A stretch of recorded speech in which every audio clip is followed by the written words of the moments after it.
Hello, আসসালামু আলাইকুম guys. সকলে কেমন আছো? আশা করি সকলে ভালো আছে। আমি আলহামদুলিল্লাহ ভালো আছি। তো আরেকটা ব্লগ ভিডিও নিয়ে হাজির হলাম।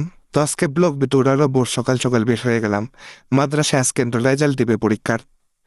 তো সকলেরই পরীক্ষার রেজাল্ট দিছে, সেরকম আমারও পরীক্ষার রেজাল্ট দিছি। আমি তো জানি আমার পরীক্ষা কেমন হয়েছে।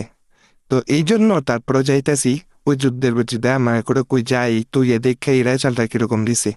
না দেখলেও তো আবার সমস্যা, আমি তো জানি আবার আমি ক্লাসের তোপার মানুষ।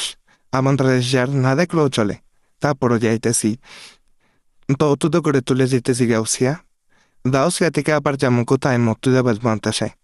মুর্তজাবাজ বিখ্যাত বিখ্যাত আমাদের মাদ্রাসা মুর্তজাবাদ দারুল উলুম কামিল মাদ্রাসা। তো আমার সাথে আর অনেকই পড়ে, তা আমি অনেক তো পাস।